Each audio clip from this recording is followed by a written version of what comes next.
So I was saying I don't speak French, and I apologize for that.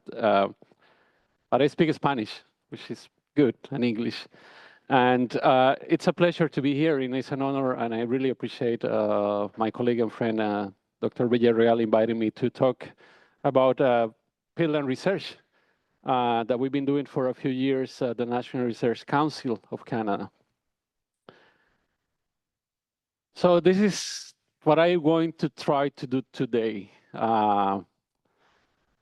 This collaborative research, because it's a large group working on the research I'm going to show today, I would like to believe that we are at the forefront of implementing cutting-edge remote sensing technologies and methods at different spatial scales to address fundamental peatland research questions.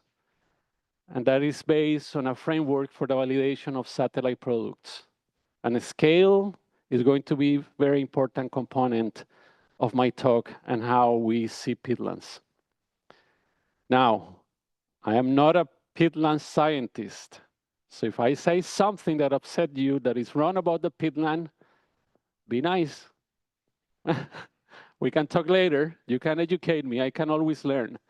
But I will do my utmost effort to explain the relationship between technology, science, and peatlands in this work.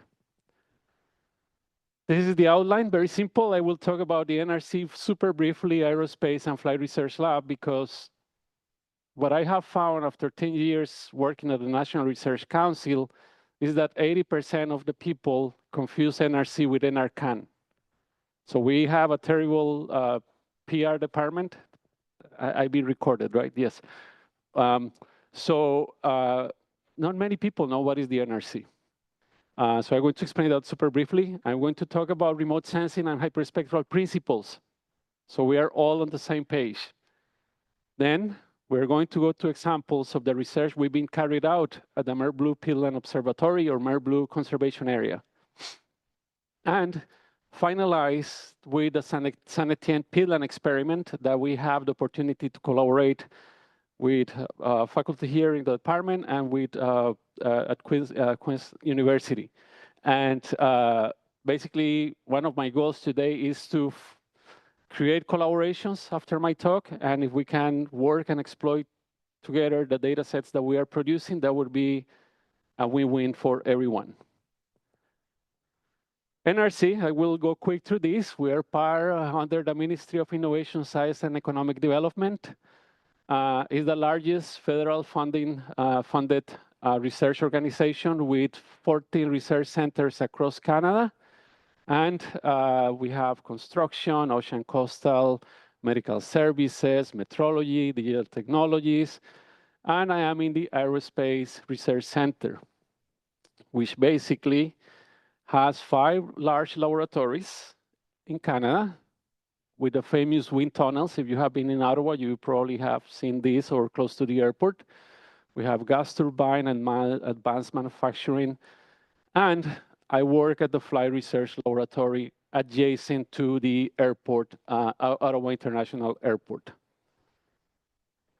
The focus areas right now for the NRC and the aerospace, we talk about autonomous mobility. We talk about cabin technologies. If you ever fly and you get very stressed in the airplane because they just crunch you in a very small seat for 10 hours, that's the type of research some of my colleagues did at NRC. Sustainable aviation, which is very prominent right now, but I am in the air observation part of the priority areas. We are around in that flight research laboratory, we're around 80 people.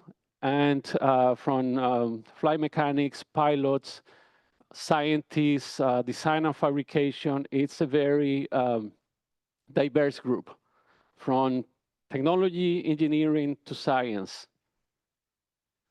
And yes, I'm very lucky because every time I get to the office, this is what I see in the hangar. This is our fleet. You can think about us like a very mini NASA. We don't have the same budget of NASA, or DLR in Germany, but we have some good, airplanes we call research facilities. And these research facilities, basically, they are retrofitted with different sensors for atmospheric research, for terrestrial ecosystem research, and so on. And my favorite is the twin otter, because this is what we do remote sensing with. And that's basically our lab. And we are not that bad. We actually recognize sometimes outside Canada more than within Canada for some reason that I don't know. But what I like to use this slide is that, yes, we'd love to do research and engineering, but the most important component for me is the partnerships. I personally tend to work with academia a lot, as you're going to see through my examples today. But NRC in general, they are here to support industry, other government departments, and at the bridge of technology and science. That's NRC, very brief, but hopefully now when somebody tells you, oh, I work at NRC, oh, I remember that talk from Pablo, you guys are doing this and that. Let's talk about remote sensing and hyperspectral principles. What is remote sensing? Remote sensing is the science of acquiring and analyzing radiation, in this case, sunlight, that is reflected and observed by materials, vegetation, rocks, water, etc., to determine composition and physical structure. And here is when we start talking about scales. I'm a forest ecologist by formation, and I did my PhD, same department at Juan Carlos, many, many years ago when we were young. And basically, I'm very used to be the field ecologist where you go and establish plots on the ground. I established, I don't know how many plots in Costa Rica for my PhD, but if you do this, what you know is it takes a lot of time and you just cover a small area, right? Hopefully you agree with me there. But with remote sensing, we can start expanding that sample size to have more spatial context and more data. And lately, the development of drones, which I'm going to touch on, is being key. We have airborne facilities, many groups around the world to do remote sensing, and obviously satellites, which gives you the eye in the sky for larger areas, thousands of square meters that you can capture. Now we move that, and we call this air observation. Then, through that remote sensing information, we can do vegetation type classification. We can do biomass and carbon and fluxes inference. We can do vegetation climate relationships. So we come from here and exploit that remote sensing data in this context. And that's where I live, in that context with the remote sensing. Now, a little bit of concepts, because these are going to be very important throughout the rest of my talk.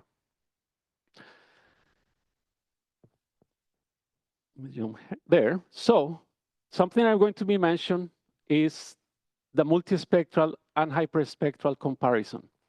When you have a sensor in a drone, airplane, or a satellite, it can be multispectral, multiple bands. So you can have, for example, the program, I don't know how many of you are familiar with the Landsat program that has been running for 40 years.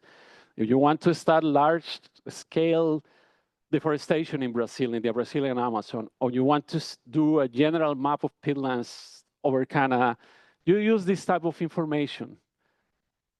It has components that I'm going to describe briefly here.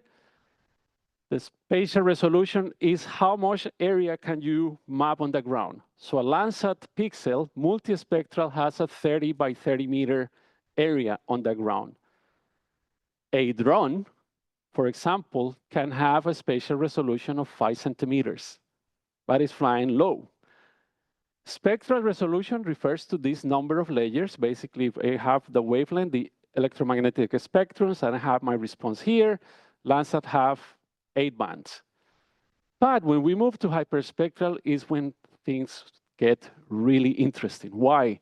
Because I have 200 bands, 300 of these, and I have what we call a data cube. That signal provides then a wealth of information about materials. And usually we work between 400 to 900 nanometers in the visible near infrared, and from 1,000 to 2,500 nanometers in the shortwave infrared. And every material on Earth, when you use the right technology, will have a spectral signature that allows you to identify materials, that allows you to classify materials. It's a very powerful data. So the spectral resolution refers to multispectral, hyperspectral. The temporal resolution is how many times, for example, a satellite go over San Etienne Peatland. Sentinel-2, which is a satellite from the European Space Agency, has a visitation period of 12 days. So every 12 days, you have an image from that satellite over any point on Earth, almost any point on Earth. And then the radiometric resolution is the amount of data you are getting from the satellite. So hopefully this is clear, multispectral, hyperspectral, and the resolutions that we use this sort of technology. Now here it becomes more interesting, and this is right. If you're in biology, you probably have seen something like this. You know your leaf, and when we basically talk about leaf spectroscopy, is the closest measurement you have to characterize vegetation, and this can be done in the lab or with specialized equipment outdoors. But what I want to put attention here is first, this is our best friend, is the spectral response of a healthy leaf. We have, again, the wavelengths from 400 nanometers to 2500 nanometers, and reflectance, which is a value between 0 and 100%, or 0 to 1. And this spectral response of vegetation is essential for every vegetation study we do on Earth. Why? We know by now that this region, how the light interacts with a leaf, is going to reflect around 0.5 or 550 nanometers on the green region. We have the blue region, the green, and the red. And that's why we see vegetation green, because that green is reflected. Now, that green is related with the amount of chlorophyll and other pigments in the leaf at the leaf level. The near infrared, around 750 to 1.4, give us cell structure, this area inside of the leaf. And the shortwave infrared, it gives us chemical composition of the leaf. So this is our main component when we try to apply remote sensing with vegetation. Everything comes from that understanding of the spectral response of a material. Obviously, minerals have a different spectral response that you can relate with amounts of different compounds in the mineral.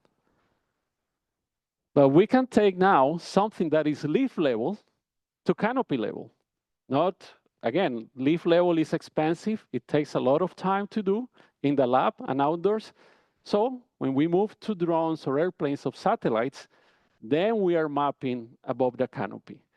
And what is a canopy? And you know, if you're a biologist, don't shoot me for what I am saying. What is a canopy but a big leaf if you are mapping that at enough distance from the space?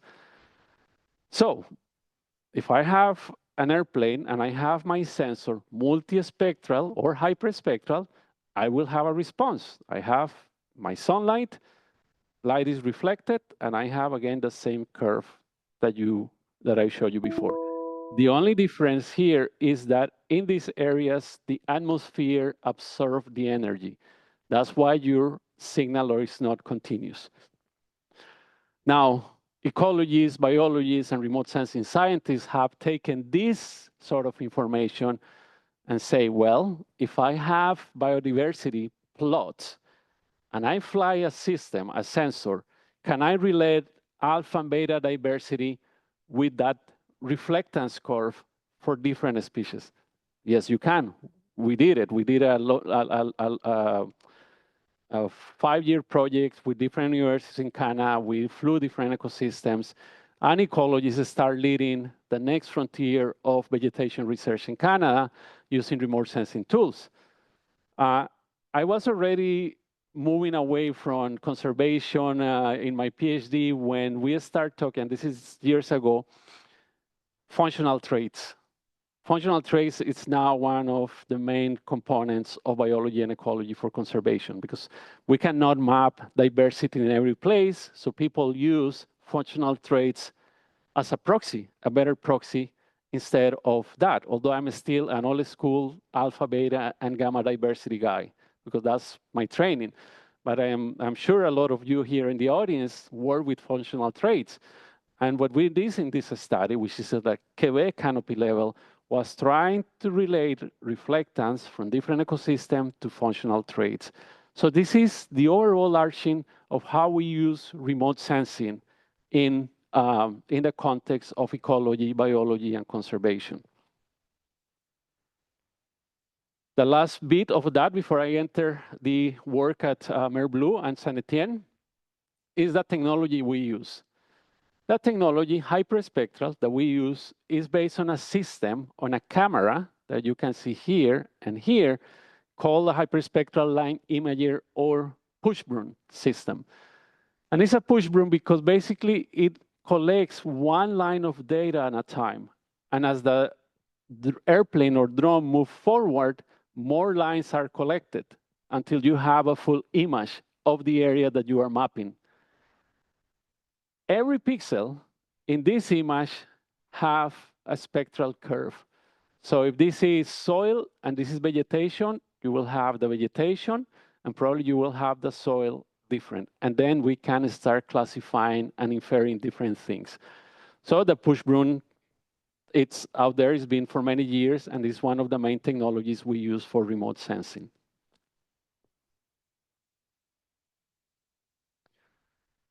Consider yourselves experts in remote sensing now. You know the same remote sensing that I do by now. And we're going to now jump into the hyperspectral research at Merbleu Peatland Observatory. Why peatlands? How many of you study peatlands? Okay. I don't know if you agree with me or not. 15 years ago, peatlands were not mainstream. When we started doing this research, there was not a global peatland map 2.0 yet. There was a peatland map for Tornecali from 2011 for Canada. But the awareness of peatlands was not there from the remote sensing community. Maybe in the biology, ecology, yes. Like I know people in this department that have been studying peatlands for years. Merbleu has been studied since 1990s, but it was fieldwork. It was ecology in those areas, not remote sensing. This is quite new. And again, I won't define peatlands for you, but the definition is there. I bet Melina can define peatland better than I can. So, you know, but we know that they are essential in carbon cycle regulation. They cover a significant area of Canada, around 13% of that. And if we include Asia and Europe, it's around the same area. But from the climate change point of view, the question we have is how are they going to be affected? Are they going to continue being sinks or sources of CO2 and other greenhouse gases? Remember, they've been accumulating carbon for millennia. When you start removing them and affecting the ecosystem, similar to tropical forests, all this carbon goes back to the atmosphere. More scary is, this is again from the global map, is the distribution in 2020 of wildfires in areas covered by peatland. This is an underestimation in Canada right now as we speak. There is more wildfires in Canada right now, 5 years from 2020. So for us, it's really important to understand how the peatlands are going to change and respond to these new ecosystem changes paradigms. And the way to do it at a larger scale goes from the field biologists that I showed you that graph, like many of you here, to the remote sensing component. So we need an integrated approach to really respond how these fantastic ecosystems are going to change in the next 10, 20, 30 years. Now, this is for my peatland friends. This is a classic Merblue peatland. Honestly, I've been doing Merblue for 12 years now. And I was in San Etienne last month. And again, my ignorance, I thought all the peatlands were the same. No, they are not. I went to San Etienne and it looks totally different. So my explanation for the science in Merblue is related to this characteristic of the peatland at Merblue, which has the hummocks dominated by vascular plants and the hollows dominated by mosses, but still some percentage of green plants there. And the big challenge is, and I think San Etienne is even more challenging because the microtopography, the difference between your hollow and hummock require very high resolution information to be mapped. So the question is, can we use satellite information to infer aspects about the ecosystem? When you have a 30 by 30 meters, you are going to lose this relationship for sure. Maybe. More to come. But not only that, when I kind of moved to Canada and abandoned a little bit of my research in tropical rainforests and all that, I was a little bit like bummed because, oh, it's peatlands. And then I fell in love with peatlands. And I fell in love because the complexity is a highly hydrological based system, which is, independent on humidity, water, temperature. And that complex system, and there are way better people in the audience that can explain you that than myself, but I grasp it a little bit. This hydrology is going to basically dominate or influence your species composition and structure, the relationship between hollow hummocks and three areas, which I'm not showing here yet. The gas exchange, which is related with the species composition, that is related with your water table, your carbon sequestration, which is a relationship between the gas exchange, your species composition, and these are feedbacks that go back to nutrient availability and cycling. Very easy, right? It's just 5 variables and probably some more that we don't know yet that is happening under the peatland. But that's what we are aiming for. Can we capture data so when you are doing your plots, relate that at larger spatial scales and what do we gain and what do we lose there?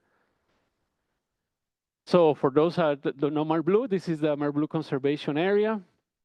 It's an homotrophic peatland. It's a closed system, so all the water in there is from rain. It's a Ramsar site. We call it representative of northern boreal peatlands. You might disagree with me, but I'll go with it. For mapping locally and at the large scale level, it has the right size. 35 square kilometers allows this to do very good satellite imagery. So when I'm going to jump, as for example, European Space Agency or USGS, when they put a new satellite on Earth, they have all these areas around the world. Because when they collect the reflectance data, they want to know how good that data is. That is called satellite validation. And it's through this work that I'm going to show that Merblue is now selected a calibration validation satellite super site. There are 55 areas in the world with different ecosystems. Right now, Merblue is the only peatland in the world that is used for the validation of satellite information, and it's thanks to the work that a big group, including NRC, been doing this for 10 years. And this is helpful. It's only 13 kilometers from us. So when I have project money, I ask my pilots, can we put the sensors? Let's go fly over Merblue. And I had good news about San Etienne. We might be able to do airborne data collection in areas around Quebec. And those interested, please remind me of that so we can talk after, because we are very good friends with the RDC and they have the same systems we have. And somebody offered me, am I being recorded? Yes. Yes, well, too bad. We might be able to have this sort of data that I'm going to present for more peatlands in Quebec. So let me show you the first study. I'm doing well in time, Juan Carlos? Yeah. So this is a study we published from AirBlue. Remember, I mentioned multispectral satellite. This Sentinel-2 from the European Space Agency Copernicus program was launched in 2015. So in 2016, they asked us, can you see how useful is Sentinel-2 data for AirBlue? And again, that's where my ecology guy kind of jumped in and say, well, what is interesting on AirBlue? I'm just start working here. And I remember that during my master's, I was very into phenology because I was working in tropical dry forest in Costa Rica, which is a highly phenological deciduous forest. And I go start visiting, and this is one of the things that I notice. Snow melts. This is AirBlue, right? In April 20. 3 months later, AirBlue is green. I'm like, what? This is incredible. How much change in such period of time? So for me, the question was very fundamental. Can we capture with satellite that greening of AirBlue? And remember, greening doesn't have a schedule like, oh, I'm going to become green on May 24. No, depending on nature cycles, climate, it might be before, after, later on in the season. And this is related then with a lot of the variables I was discussing, plant development, plant growth, sequestration, and so on and so forth. So taking advantage of our hyperspectral systems in the airplane, I say, well, I'm going to do AirBlue, create mosaics, and I will explain this better in a second, and I will have multispectral and hyperspectral data and use this to validate my satellite. And I promise it's going to be more clear in a second. So the approach was, this is what we do in validation.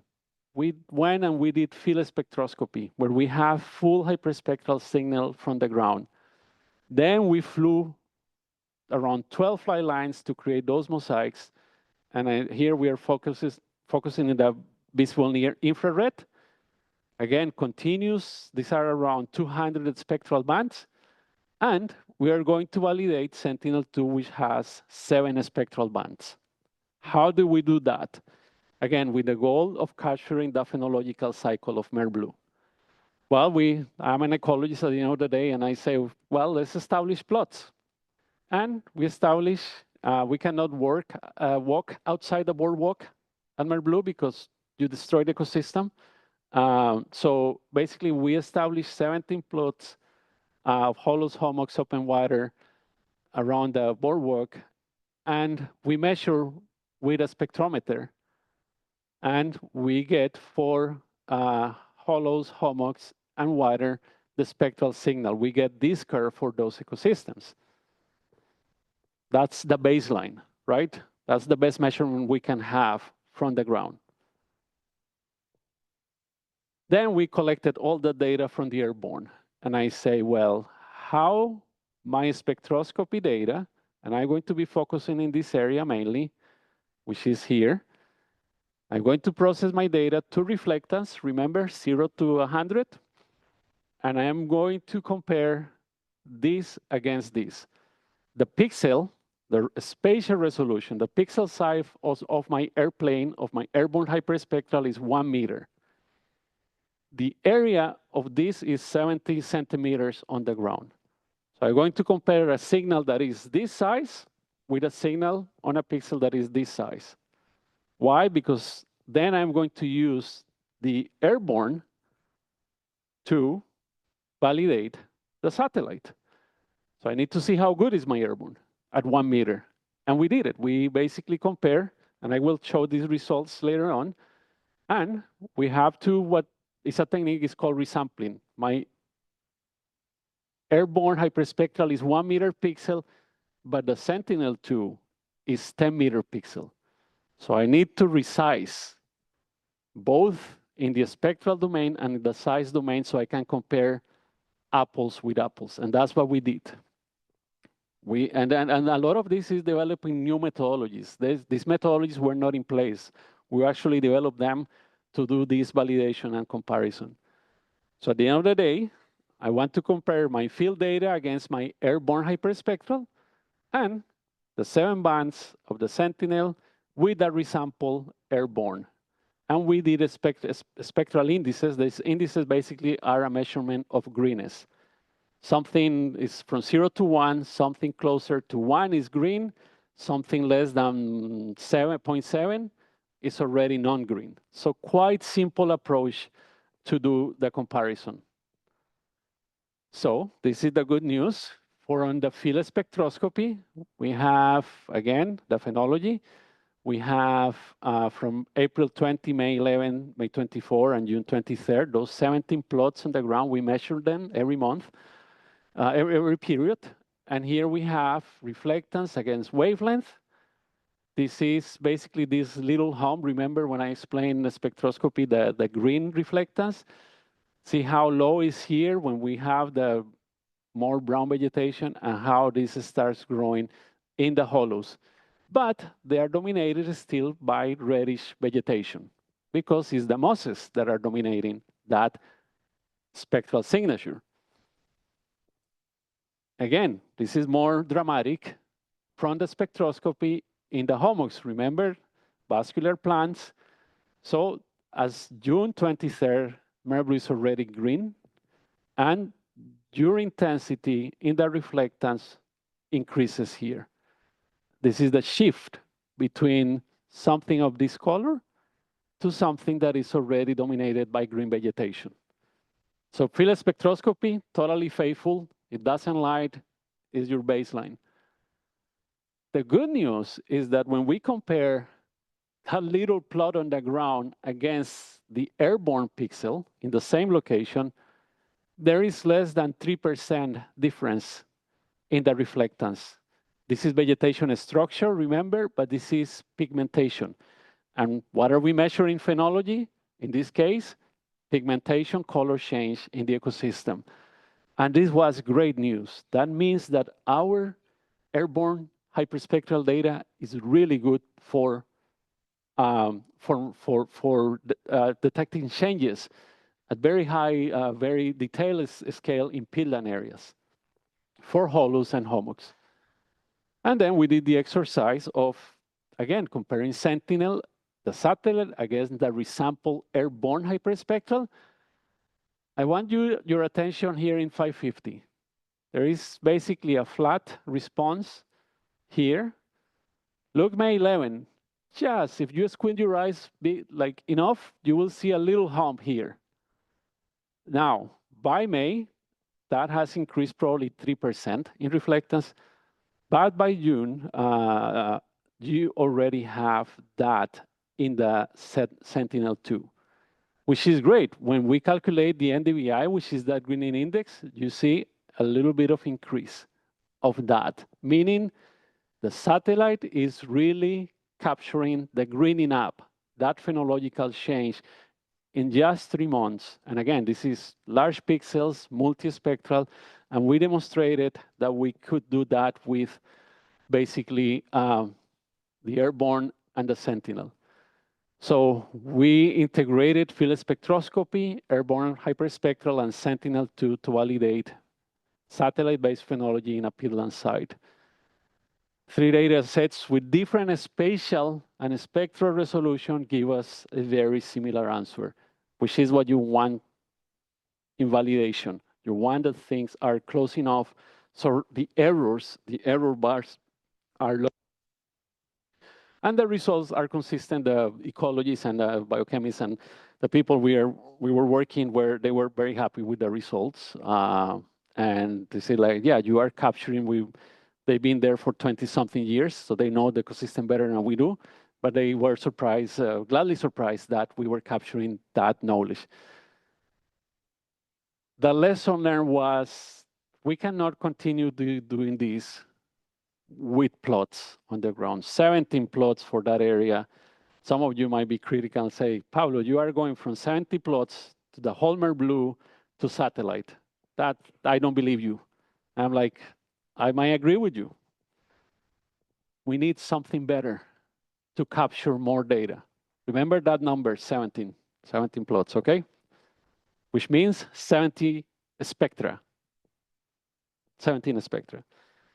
So this is now thinking big picture. This is what we call the upscaling model. This is more graphic. We have a laboratory-based work that we do behind the curtains. We did field spectroscopy. I'll show you the data. And we jumped from field spectroscopy to airborne hyperspectral, and then to satellite. And then we knew we had to do drone UAV hyperspectral to fill this gap between these and these. So that's the good news. And the European Space Agency keep funding us. This was the project I just showed you. It was called EMBAS.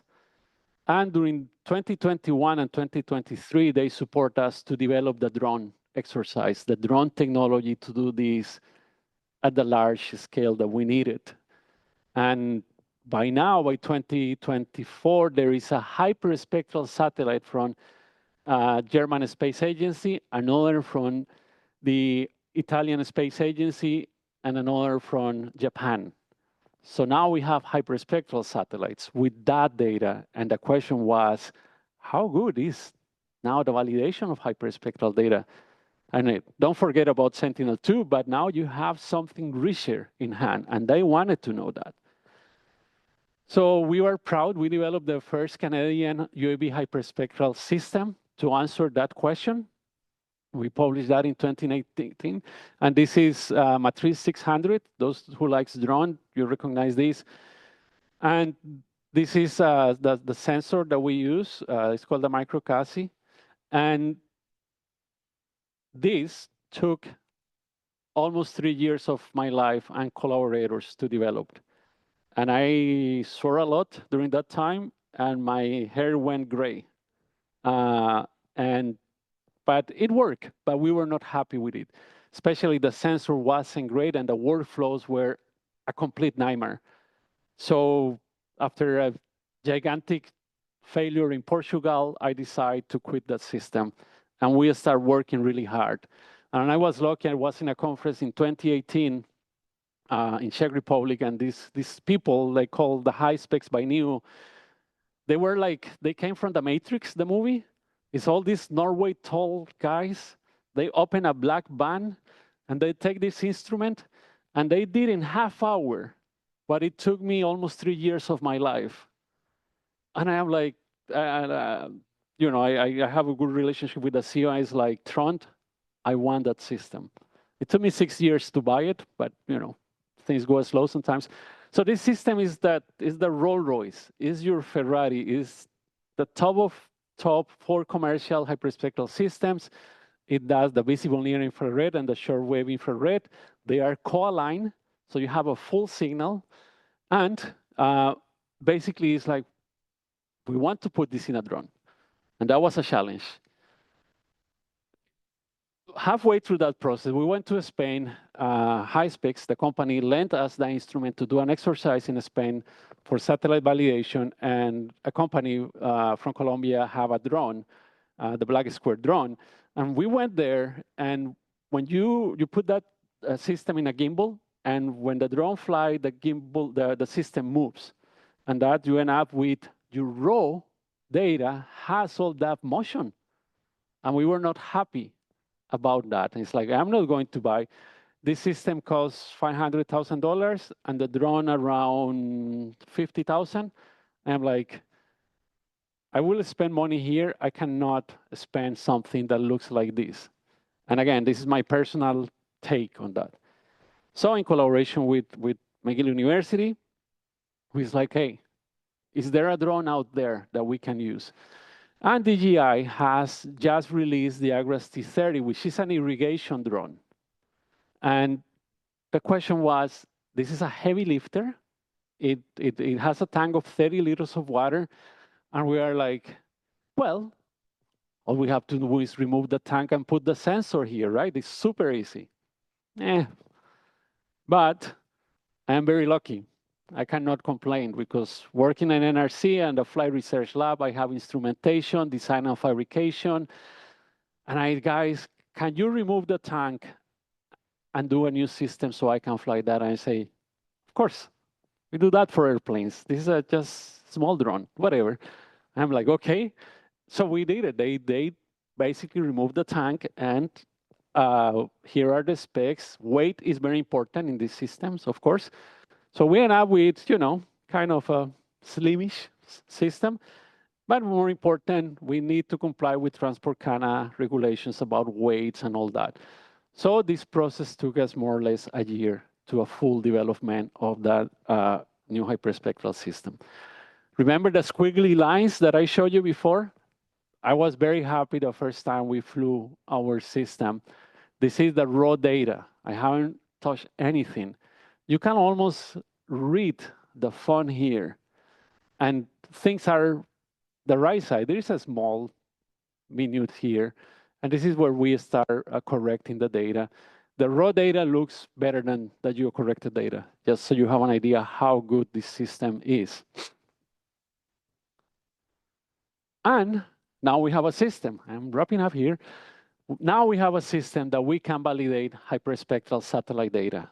Now we are confident that we can use this, and we start actually planning and do a mission to validate now hyperspectral data in a Peatland area.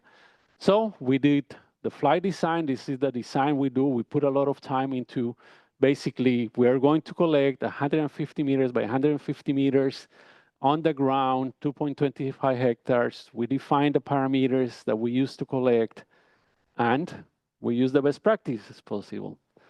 We even develop a new tool that now we are sharing, and in Canada internationally called Flying Plan T, where if you have a hyperspectral system, you input the data that you want to use to collect.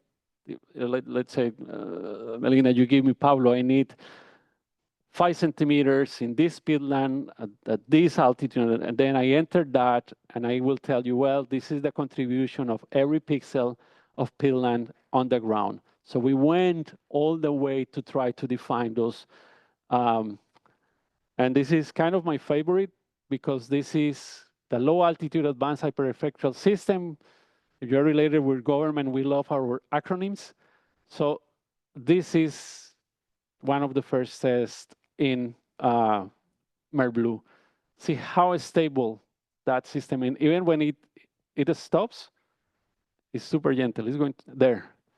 And we use, again, calibration panels. We characterize the skies when we collect data and so on and so forth. And we love fieldwork. So if you had fieldwork for us, we're more than happy to collaborate and collect more hyperspectral data with this system.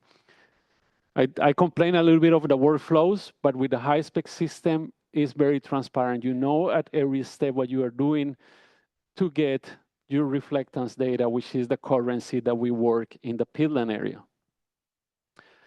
How good is that data? This is field specs data against hyperspectral data from the new system. These are hummocks, and these are hollows. It's around 2% error between the two of them.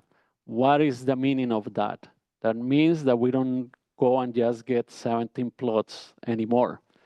Now, we can get 2.25 hectares at 5 centimeter resolution with that system. Remember the number 17?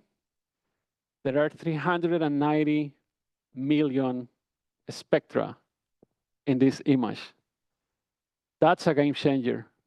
That's an absolute game changer. And I just extracted some data from areas I know that there are hollows against humus and raw vegetation. And that data is absolutely wonderful for this sort of research, to the point that we can start now doing what we like in ecology. What is the proportion? What is the probability of having a hollow or a hummock? We like the probabilistic approach for classification. And this is basically based on that information. We apply a methodology. For the sake of time, I won't go over it. But basically, you have a probability map on what is a hollow or a hummock. But if you like binary, like zeros and ones, and you can also develop, based on a threshold that you defined, what is your hollows and hummocks in a map. So this is very powerful data now that is readily available. Saint Etienne, 5 minutes and I'll be done. So in collaboration, basically the Saint Etienne was August 22. We wanted to acquire Peatland data here in a minimal disturbed versus non-disturbed area. Thank you for the clarifying that. And I've been working, I know Ian Strachan and Waterloo, he invited us, but I haven't met Lee Rochefort here. I met a student from UMelina in the field. They were doing species plots, and I got really excited about it. And then Premier Tech Horticulture, and we went, and it's like, okay, let's throw everything at this site that we have. And basically, with the data collection, we have our panels. We use best practices as usual. We define 3 areas to collect the data. And quite successful. Here is kind of the 3 areas. And again, here is a mosaic of area 1 with 387 spectral bands and a few million pixels for people to use. We also collected that day, before I jump that, this is my reference panels again in the image against laboratory data. So in the 40%, there is a little bit, I need to go back and reassess the 40% in the lab, but the other 2 are really well correspondence. And sometimes this difference depends on the atmospheric conditions of that day, but I won't go into that. Better news, this is the spectra for some examples. I have green shrub reflectance, green as expected. Again, by now you know this really good. The expectation here. This is a green moss. Don't shoot me. I know that there are some really hardcore moss experts in the room, but for me, it's a green and a purple moss. I am looking at you. JC told me. So this is a green moss for me. You can put it a name later.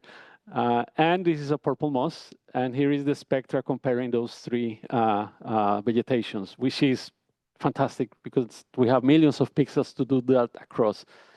And what I am looking for here, we have vascular plants and moss species IDs. We don't have that. You do. There was a lot of data flux collection for modeling in that from Ian, from the eddy covariance tower and other fluxes. We need to integrate water table measurements and generate some products from this data collection. Merci beaucoup.